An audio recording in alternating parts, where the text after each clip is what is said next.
الحمد لله نحمده ونستعينه ونستغفره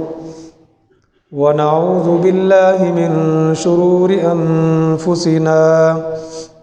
ومن سيئات أعمالنا من يهده الله فلا مضل له ومن يضلله فلا هادي له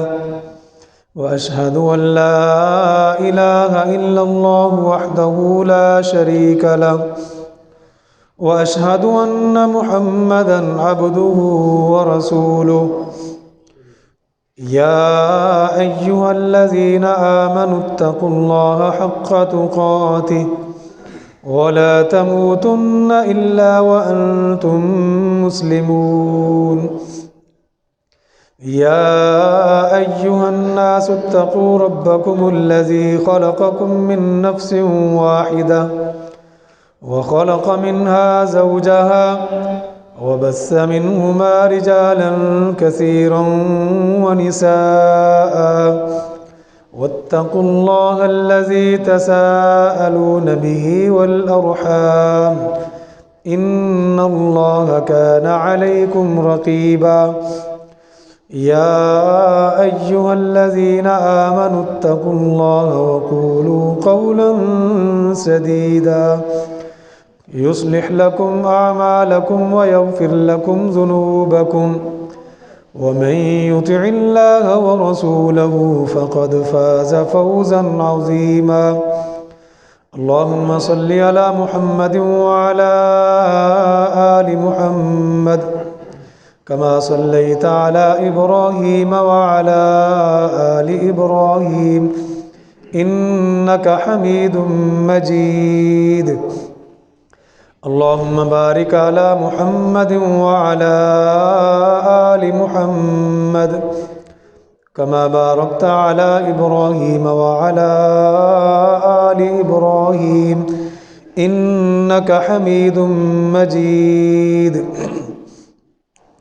أما بعد فإن خير الحديث كتاب الله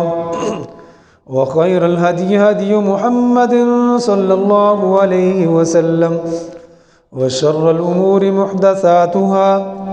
وكل محدثة بدعة وكل بدعة ضلالة وكل ضلالة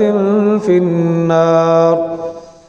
أعوذ بالله السميع العليم من الشيطان الرجيم من همزه ونفخه ونفثه بسم الله الرحمن الرحيم اليوم أكملت لكم دينكم وأتممت عليكم نعمتي ورضيت لكم الإسلام دينا وقال النبي صلى الله عليه وسلم من كذب علي متعمدا فليتبوأ مقعده من النار او کما قال النبی صلی اللہ علیہ وسلم۔ تمام قسم کی تعریفات اللہ احکم الحاکمین خالق کائنات مالک ارض و سماء کے لیے، اور لاکھوں کروڑوں کی تعداد میں درود و سلام ہو اس ہستی اقدس و مقدس پہ جن کا نام نامی اسم گرامی ہے محمد اکرم صلی اللہ علیہ وعلی آلہ وصحبہ وسلم، جنہیں رب ذوالجلال والاکرام نے اس کائنات کی رشد و ہدایت کے لیے مبعوث فرمایا۔ سامعین محترم، اللہ احکم الحاکمین ہم سب کا خالق اور مالک ہے، وہی بیماروں کو شفا عطا فرماتا ہے، وہی سب کی روزی کا مالک ہے، وہی اللہ ہے جو بیماروں کو شفا عطا فرماتا ہے۔ ہمارے نمازی رانا اشرف صاحب، اللہ نے ان کو شفا عطا فرمائی، اور ایک لمبے عرصے کے بعد آج وہ مسجد میں جمعے کی نماز کے لیے تشریف لائے۔ اللہ پاک ان کی حاضری اور ہم سب کی حاضری اپنی بارگاہ میں قبول و منظور فرمائے۔ سامعین محترم، اس سے پہلے آپ حضرات کے سامنے میں نے فتنوں کے حوالے سے بات کی تھی۔ کچھ فتنے شبہات کے فتنے ہوتے ہیں، آج آپ حضرات کے سامنے بدعات کے فتنے پر بات کروں گا۔ اللہ پاک ہم سب کو ہر قسم کے فتنے سے محفوظ فرمائے، چاہے وہ شبہات والا فتنہ ہو، چاہے وہ بدعات والا فتنہ ہو، چاہے وہ خواہشات اور شہوات والا فتنہ ہو۔ اللہ ہم سب کو، امت اسلامیہ کو ہر طرح کے فتنوں سے محفوظ فرمائے۔ محترم بھائیوں، بدعات جمع ہے اور اس کا واحد ہے بدعت۔ بدعت کا معنی ہوتا ہے کسی نئی چیز کو ایجاد کرنا، اور دین اسلام کے اندر بدعت کا مطلب یہ ہوتا ہے کہ کسی چیز کو نبی مکرم صلی اللہ علیہ وسلم کی زندگی کے بعد جو آپ صلی اللہ علیہ وسلم نے عمل نہ کیا ہو، نہ اس کے بارے میں آپ صلی اللہ علیہ وسلم نے کوئی بات کہی ہو، کسی ایسے کام کو ثواب سمجھ کر کرنا اور لوگوں کے اندر اس کی تشہیر کرنا، یہ بدعت کہلاتا ہے۔ بدعت بظاہر اچھائی کے روپ میں ہوتی ہے کہ اچھا ہی کام ہے، یہ تو بہت اچھا کام ہے۔ بدعت اچھائی کے روپ میں ہوتی ہے، اور نبی مکرم صلی اللہ علیہ وسلم کے فرامین کو ہمیں سامنے رکھنا چاہیے۔ آقا علیہ الصلوۃ والسلام نے ارشاد فرمایا، من احدث فی امرنا ھذا ما لیس منہ، جس شخص نے ہمارے اس معاملے میں، دین میں کسی چیز کو ایجاد کر دیا جس کا تعلق اس کے ساتھ نہیں، کسی نئی چیز کو ایجاد کر دیا، فَهُوَ رد، وہ رد کر دی جائے گی، وہ مردود ہے۔ اور پیارے پیغمبر صلی اللہ علیہ وسلم جب بھی خطبہ دیتے، اور عام مسلمان جب بھی خطبہ دیتے ہیں، وہی الفاظ خطبے میں پڑھتے ہیں جو پیارے پیغمبر صلی اللہ علیہ وسلم پڑھا کرتے تھے۔ وہ ہیں نبی کریم صلی اللہ علیہ وسلم اللہ کی حمد و ثنا کے بعد یہ کہتے ہیں اما بعد، اس کے بعد فَإِنَّ خَيْرَ الْحَدِيثِ کتاب اللہ، بہترین کتاب، بہترین بات اللہ کی کتاب والی ہے۔ وَخَيْرَ الْهَدِيِ هَدِيُ محمد صلی اللہ علیہ وسلم، اور بہترین رہنمائی، بہترین راستہ وہ نبی مکرم صلی اللہ علیہ وسلم کا راستہ ہے۔ وَشَرَّ الْأُمُورِ مُحْدَثَاتُهَا، اور بدترین اعمال، بدترین کام، نئے کاموں کو ایجاد کرنا ہے دین میں۔ اور آگے فرمایا وَكُلُّ مُحْدَثَةٍ بِدْعَةٍ، ہر نئی ایجاد کی ہوئی چیز بدعت ہے۔ وَكُلُّ بِدْعَةٍ ضَلَالَةٍ، اور ہر بدعت گمراہی ہے۔ اب بدعت کے چاہے لوگ جتنی مرضی قسمیں بناتے پھریں، جی یہ بدعت اچھی ہے، یہ بدعت بری ہے، یہ بدعت حسنہ، یہ بدعت سیئہ، جو مرضی کہتے پھریں، آقا علیہ الصلوۃ والسلام بدعت کے بارے میں جو الفاظ فرما گئے، اور قیامت تک ہر خطیب، خطبہ دینے والا ان الفاظ کو اپنے خطبے میں کہتا رہے گا، کیا؟ وَكُلُّ بِدْعَةٍ ضَلَالَةٍ، کیا معنی ہے اس کا؟ ہر بدعت ضلالت ہے، گمراہی ہے۔ وَكُلُّ ضَلَالَةٍ فِي النَّارِ، اور ہر گمراہی جہنم میں لے کر جائے گی۔ اللہ پاک ہر بدعت سے اور ہر گمراہی سے ہمیں محفوظ فرمائے۔ تو محترم بھائیوں، اچھائی اور برائی کا معیار آقا علیہ الصلوۃ والسلام کی ذات ہے۔ پیارے پیغمبر صلی اللہ علیہ وسلم نے جس کام کو اچھا کہہ دیا وہ اچھا ہے، چاہے ساری دنیا مل کر اس کو غلط ثابت کرنے پر تل جائے، وہ کام غلط نہیں ہو سکتا جس کو میرے اور آپ کے پیارے پیغمبر جناب محمد رسول اللہ صلی اللہ علیہ وآلہ وسلم نے اچھا کہہ دیا۔ اور جس کام کو رسول اللہ صلی اللہ علیہ وسلم نے برا کہہ دیا، ساری دنیا مل کر اس کو اچھا کہنے پر تل جائے، اچھا ثابت کرنے پر تل جائے، وہ اچھا ہو نہیں سکتا جس کو دو جہانوں کے سردار نے برا کہہ دیا۔ تو اچھائی اور برائی کا معیار ہمارے نزدیک کیا ہے؟ آقا علیہ الصلوۃ والسلام کی ذات ہے۔ آقا علیہ الصلوۃ والسلام نے جس کام کو اچھا کہہ دیا اچھا ہے، اور جس کام کو پیارے پیغمبر صلی اللہ علیہ وسلم برا کہہ دیا وہ برا ہے۔ جو دین پیارے پیغمبر صلی اللہ علیہ وسلم پر نازل ہوا، آقا علیہ الصلوۃ والسلام پر جو دین مکمل ہوا، اس دین میں کسی اضافے اور کسی کمی کی گنجائش موجود نہیں۔ اسی سلسلے میں آپ حضرات کے سامنے دو باتیں عرض کروں گا، اور تیسری بات جو ہمارے دلوں میں یہ خیالات ہوتے ہیں کہ یہ تو کام اچھا ہی ہے، یہ تو اچھا ہی، اچھا کام تو ہونا چاہیے، تیسری بات اس پر کرنی ہے۔ اللہ تعالی ہم سب کو پیارے پیغمبر صلی اللہ علیہ وسلم کی سنتوں کو اپنانے کی توفیق عطا فرمائے، اور جتنی بھی بدعات اور خرافات معاشرے کے اندر رائج ہو چکی ہیں، اللہ مجھے اور آپ سب کو ان سے محفوظ فرمائے۔ سامعین محترم، سب سے پہلی بات یہ ذہن میں رکھیں کہ اسلام آج سے 1400 سال پہلے مکمل ہو گیا اور اس میں کسی کمی اور کسی اضافے کی گنجائش موجود نہیں ہے۔ قرآن مجید کی سورہ المائدہ اس کی 3 آیت کا کچھ حصہ میں نے خطبے میں تلاوت کیا۔ اللہ رب العزت ارشاد فرماتے ہیں الیوم اکملت لکم دینکم، کہ آج کے دن میں نے تم پر تمہارے دین کو پورا کر دیا۔ وَأَتْمَمْتُ عَلَيْكُمْ نِعْمَتِي، اور میں نے تم پر اپنی نعمت کو پورا کر دی۔ وَرَضِيتُ لَكُمُ الْإِسْلَامَ دِينًا، اور میں نے تمہارے لیے اسلام کو بطور دین کے پسند فرمایا ہے۔ یہ آیت پیارے پیغمبر صلی اللہ علیہ وسلم پر حجۃ الوداع کے موقع پر نازل ہوئی تھی، جب میدان عرفات میں نبی مکرم صلی اللہ علیہ وسلم نے خطبہ دیا تھا، اور وہ جمعہ کا دن تھا، اور جمعہ کا دن کو مسلمانوں کے لیے عید کا دن بھی قرار دیا گیا۔ عمر فاروق رضی اللہ تعالیٰ عنہ کے دور خلافت میں ایک یہودی عالم جو یہودیوں کا پڑھا لکھا تھا شخص، وہ آیا اور آ کر کہنے لگا کہ اے امیر المومنین، اے عمر فاروق رضی اللہ تعالیٰ عنہ، آپ کے قرآن مجید میں ایک ایسی آیت ہے، اگر وہ آیت ہمارے مذہب میں نازل ہوتی نا، ہماری جماعت پر اگر وہ آیت نازل ہوئی ہوتی تو جس دن وہ آیت ہم پر اترتی ہم اس دن کو عید کا دن شمار کرتے، ہم اتنی خوشیاں مناتے۔ عمر فاروق رضی اللہ عنہ سے پوچھا، دریافت کیا کہ وہ آیت کون سی ہے کہ اگر وہ تمہارے پاس ہوتی تو تم خوشیاں مناتے اور عید جس دن وہ نازل ہوئی تھی اس دن کو عید کا دن مقرر کر لیتے؟ تو کہنے لگے وہ یہ آیت ہے الیوم اکملت لکم دینکم واتممت علیکم نعمتی ورضیت لکم الاسلام دینا، کہ آج کے دن میں نے تم پر تمہارے دین کو پورا کر دیا۔ واتممت علیکم نعمتی، اور یہ جو احسان اور نعمت تھا دین کے سلسلے میں نے تم پر مکمل کر دیا۔ ورضیت لکم الاسلام دینا،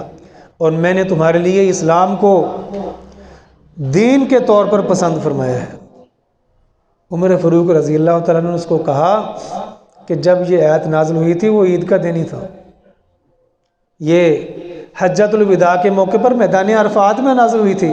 اور وہ دن جمعہ کا دن تھا۔ اب میرے محترم بھائیوں، سوچنے والی یہ بات ہے کہ یہ یہودیوں کا عالم اس آیت کے نازل ہونے والے دن کو بطور عید کو منانے کے لیے کیوں تیار تھا؟ وجہ یہ تھی کہ وہ تکمیل دین کی نعمت کی قدر و قیمت جانتا تھا کہ دین کا مکمل ہونا کتنی بڑی اللہ کی نعمت ہے۔ وہ اس کی قدر و قیمت کو جانتا تھا، اور اس نے اس کی قدر و قیمت کیا لگائی کہ اگر یہ ہمارے پاس یہ آیت ہوتی تو جس دن یہ آیت ہم پر اترتی ہم اس دن کو عید کے طور پر منایا کرتے، ہم ہر سال اس کو مناتے، خوشیاں مناتے۔ تو تکمیل دین اتنی بڑی اللہ کی نعمت ہے، تو یہ نعمت اللہ نے ہمیں عطا فرمائی ہے، ہم پر ہمارے دین کو اللہ نے مکمل کر دیا، کوئی کمی نہیں چھوڑی کہ بعد میں کوئی شخص کہے جے میں اس کی تکمیل کر رہا ہوں، اور نہ ہی کسی اضافے کی گنجائش چھوڑی ہے، بلکہ یہاں تک فرما دیا من احدث فی امرنا ھذا ما لیس منہ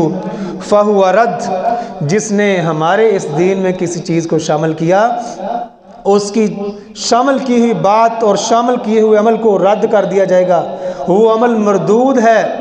قابل قبول نہیں ہے۔ تو پہلی بات تو یہ ذہن میں رکھنی چاہیے کہ اللہ نے ہمارے دین کو مکمل کیا ہوا ہے، ادھورا نہیں چھوڑا۔ تکمیل دین اللہ کی بہت بڑی نعمت ہے، اس نعمت کی ہمیں قدر کرنی چاہیے۔ دوسری بات یہ ذہن میں رکھنی چاہیے کہ جتنے بھی خیر اور بھلائی کے کام ہیں نا، جتنے بھی نیکی کے کام ہیں، عبادت کے کام ہیں، وہ سارے کے سارے کام پیارے پیغمبر صلی اللہ علیہ وسلم نے بتا دیے ہیں۔ کوئی بھی اچھا کام، نیکی والا کام آقا علیہ السلام نے چھپایا نہیں ہے کہ بعد میں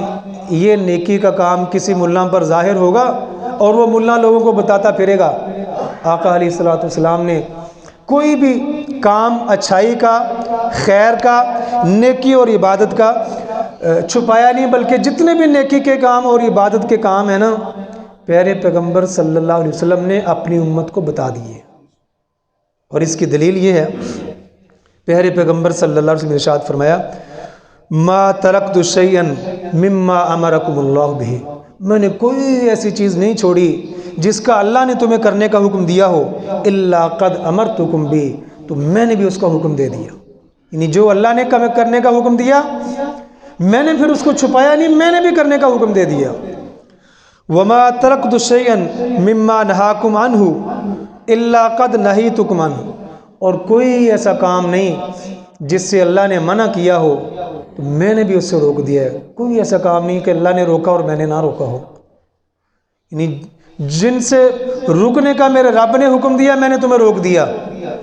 اور جن کے کرنے کا میرے رب نے حکم دیا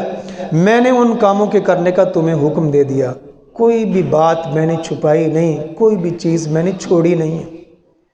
اب اس حدیث کو مد نظر رکھتے ہوئے محترم بھائیو ذرا سوچیں کہ اگر کوئی شخص کسی ایسے کام کو سامنے لائے جو کام پیارے پیغمبر صلی اللہ علیہ وسلم نے نہیں کیا، نہ آقا علیہ الصلوۃ والسلام نے اس کے کرنے کا حکم دیا، نہ آپ صلی اللہ علیہ وسلم کے صحابہ کرام نے قرون اولیٰ میں اس کام کو کیا، چاہے جتنا مرضی اچھا لگتا ہو، کیا وہ کام درست ہو سکتا ہے؟ وہ کام درست نہیں ہو سکتا۔ جیسے فجر کے کتنے فرض ہیں، کتنے رکھتے ہیں فرضوں کی؟ فجر کے جو 4 رکھتے ہیں، اور فرض کتنے ان میں سے 2 فرض ہیں۔ کوئی شخص کہے جب میں 4 پڑھوں گا، اپنے پیارے پیغمبر صلی اللہ علیہ وسلم نے کتنے پڑھائے ہیں اپنی امت کو؟ 2 پڑھائے ہیں۔ کوئی شخص ہے جب میں 4 پڑھوں گا، تو وہ جو 2 اضافی رکھتے ہیں ساتھ ملا کر پڑھ رہا ہے، بظاہر تو وہ اچھا ہی کام ہے، اس میں وہ سورہ فاتحہ پڑھے گا، کچھ صورت میں لگا، یہی کام کرے گا نا، رکوع کرے گا، اس میں رکوع میں تسبیحات پڑھے گا، رکوع سے اٹھے گا اللہ کی تعریفیں کرے گا، سجدے کرے گا، سجدوں میں اللہ کی تعریفیں کرے گا، بظاہر تو یہ اچھا ہی کام ہے، اچھا ہونا چاہیے، مگر ہم سب کہتے ہیں، ادنا سے ادنا مسلمان سے بھی پوچھ لینا کہ جی اس نے فجر کی 2 فرضوں کی بجائے 4 فرض پڑھے ہیں، اور یہ کہتا ہے 4 پڑھا کرو۔ اچھا گیا گزرا مسلمان بھی کہے گا کہ اس نے غلط کیا، کیوں یہ بات کہے گا؟ کہ اس مسلمان کو پتہ ہے کہ پیارے پیغمبر صلی اللہ علیہ وسلم نے کتنی رکعتیں پڑھی ہیں، فجر کی فرضوں کی کتنی رکعتیں پڑھی ہیں؟ 2 رکعتیں پڑھی ہیں، اس لیے وہ کہے گا اس نے پیارے پیغمبر صلی اللہ علیہ وسلم کے طریقے کو چھوڑا ہے، اس لیے اس نے غلط کام کیا ہے۔ بظاہر جتنا مرضی اس میں وہ اچھا محسوس ہو رہا ہو، جتنی مرضی وہ اللہ کی تعریفیں کر رہا ہو، جتنے مرضی وہ سجدے کر رہا ہے، اچھا کام کیوں نہیں ہے؟ کہ نبی مکرم صلی اللہ علیہ وسلم کے طریقے کو اس شخص نے چھوڑ دیا۔ تو جو آقا علیہ الصلوۃ والسلام کے طریقے کو چھوڑے وہ درست نہیں ہے، چاہے جتنا مرضی اچھا لگے۔ اس لیے ہمارے سلف صالحین، امام مالک رحمہ اللہ مدینہ منورہ کے بہت بڑے امام، محدث، موطا امام مالک حدیث کی کتاب لکھنے والے، یہ فرماتے ہیں، کہتے ہیں من ابتدع فی الاسلام بدعۃ یراہا حسنہ، جو شخص دین اسلام میں کوئی نیا کام ایجاد کر دے اور پھر اس کو اچھا محسوس کرے کہ یہ تو بڑا اچھا کام ہے جو میں نے کر دیا، نیا کام ایجاد کرے اور پھر اس کو کیا سمجھے؟ اچھا سمجھے کہ یہ تو واقعتاً بہت اچھا کام ہے، اس کو اچھا سمجھے، تو امام مالک رحمہ اللہ فرماتے ہیں فقد زعم ان محمدً صلی اللہ علیہ وسلم خان الرسالہ، وہ شخص اپنے خیال کے مطابق یہ کہہ رہا ہے کہ نعوذ باللہ محمد الرسول اللہ صلی اللہ علیہ وسلم نے حق رسالت میں خیانت کی ہے۔ رسالت جو اللہ کا پیغام ہے لوگوں تک صحیح نہیں پہنچایا۔ یہ کون فرما رہے ہیں؟ امام مالک رحمہ اللہ، کہ جو شخص یہ ذہن رکھے کہ کوئی چیز ایجاد کی، اس نے نیا کام کیا، بظاہر بڑا اچھا کام تھا اور یہ خود بھی اس کو اچھا سمجھ رہا ہے، تو پھر وہ یہ سوچ لے کہ وہ یہ کہہ رہا ہے کہ رسول اللہ صلی اللہ علیہ وسلم نے اللہ کا پیغام پہنچانے میں کوتاہی کی ہے، نعوذ باللہ من ذالک۔ تو ہر مسلمان کا اس بات پر ایمان اور یقین ہے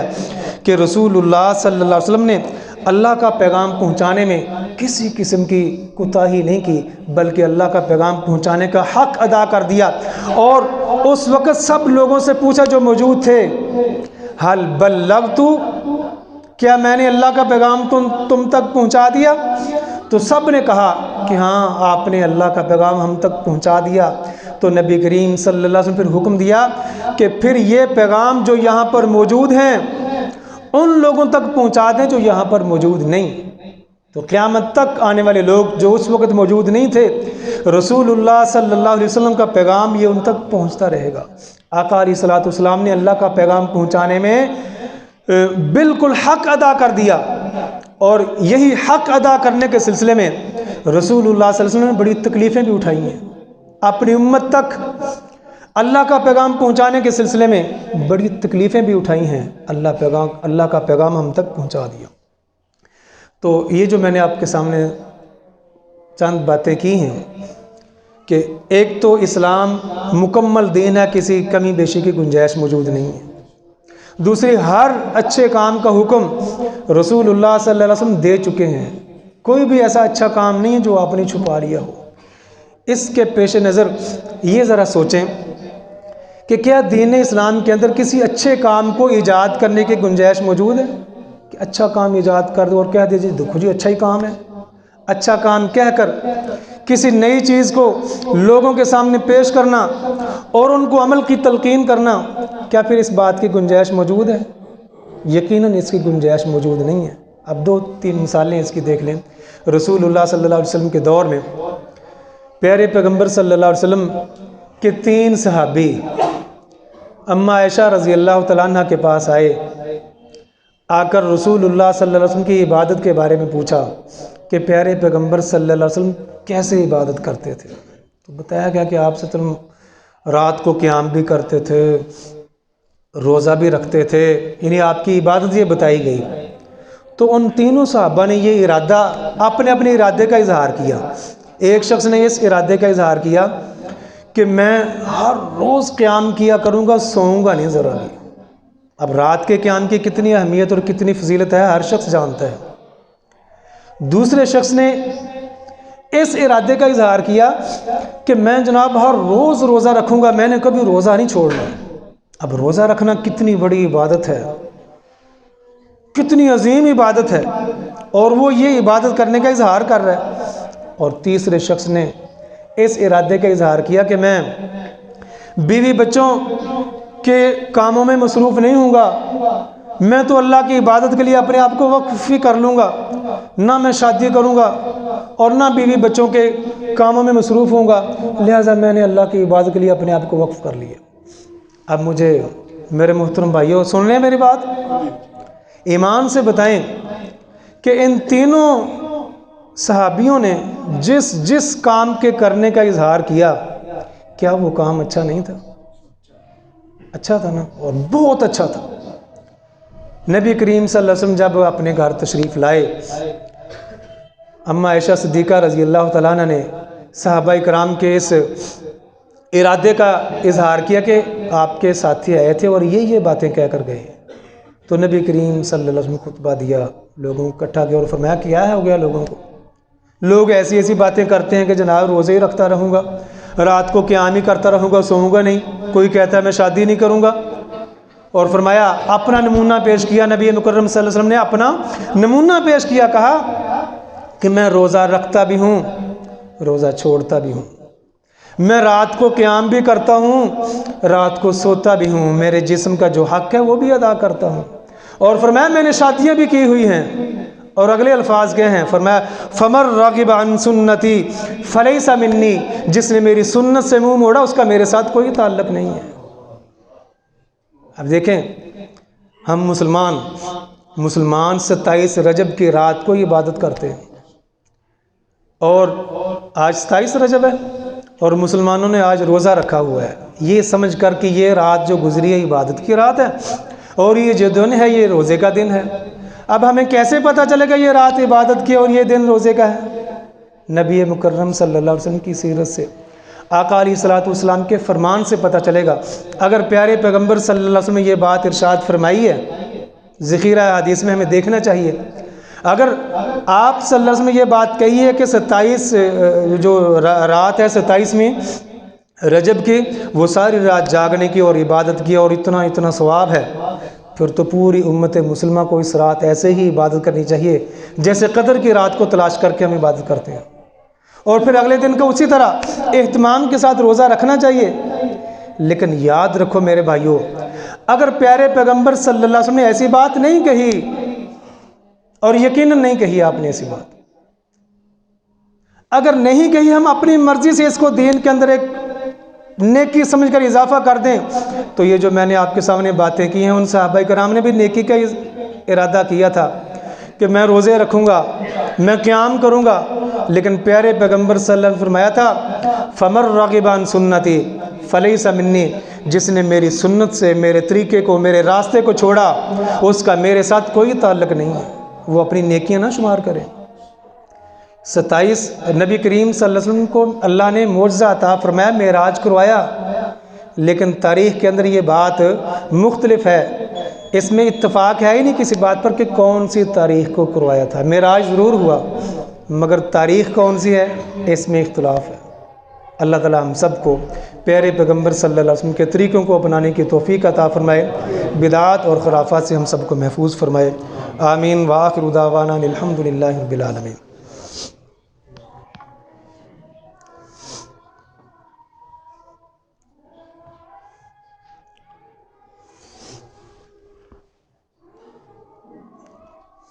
الحمد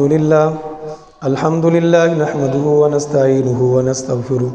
ونعوذ بالله من شرور أنفسنا ومن سيئات أعمالنا، من يهده الله فلا مضل له ومن يضلله فلا هادي له، وأشهد أن لا إله إلا الله وحده لا شريك له، وأشهد أن محمدا عبده ورسوله۔ یہ دو اعلان ہیں۔ پہلا اعلان یہ کہ آج مغرب کی نماز کے بعد ہماری اس مسجد میں ایک دعوت و اصلاح کا پروگرام ہو رہا ہے، جس میں کراچی سے تشریف لانے والے عالم دین حضرت مولانا قاری خلیل الرحمن جاوید صاحب، جو ٹیلی ویژن پر بھی ان کے خطابات آتے ہیں، تو وہ تشریف لائیں گے، واعظ و نصیحت فرمائیں گے۔ تمام بھائیوں سے شرکت کی اپیل ہے، تمام بھائی مغرب کی نماز اس مسجد میں ادا کریں۔ اور دوسرا اعلان یہ کہ انشاءاللہ ہفتے والے دن سے اس مسجد کا کچھ تعمیر کا کام شروع ہونے والا ہے، ہفتے والے دن انشاءاللہ اس کا آغاز ہوگا۔ تمام بھائی مسجد کے ساتھ بڑھ چڑھ کر تعاون کر کے جائیں، اللہ تعالیٰ آپ کے تعاون کو قبول و منظور فرمائے۔ اللہم صلی علی محمد وعلی آل محمد کما صلیت علی ابراہیم وعلی آل ابراہیم انک حمید مجید۔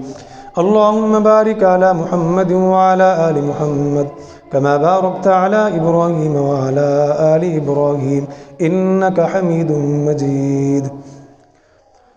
اللهم ربنا آتنا في الدنيا حسنة وفي الآخرة حسنة وقنا عذاب النار۔ اللهم اشف مرضانا ومرضى المسلمين، أذهب البأس رب الناس، واشف أنت الشافي، لا شفاء إلا شفاؤك شفاء لا يغادر سقما۔ اللهم اشف كل مريض، اللهم انصر الإسلام والمسلمين في كل مكان، اللهم أعز الإسلام والمسلمين وأذل الشرك والمشركين، اللهم أيد الجهاد والمجاهدين واخذل الكفر والكافرين، اللهم انصر من نصر دين محمد صلى الله عليه وسلم واخذل من خذل دين محمد صلى الله عليه وسلم، اللهم انصر الإسلام والمسلمين في كل مكان، اللهم انصر المسلمين والمظلومين في كشمير وفي فلسطين وفي الهندوستان وفي كل مكان، اللهم احفظ لوطننا الباكستان۔ أعوذ بالله من الشيطان الرجيم، بسم الله الرحمن الرحيم، إن الله يأمر بالعدل والإحسان وإيتاء ذي القربى وينهى عن الفحشاء والمنكر والبغي يعظكم لعلكم تذكرون۔ سبحان ربك رب العزة عما يصفون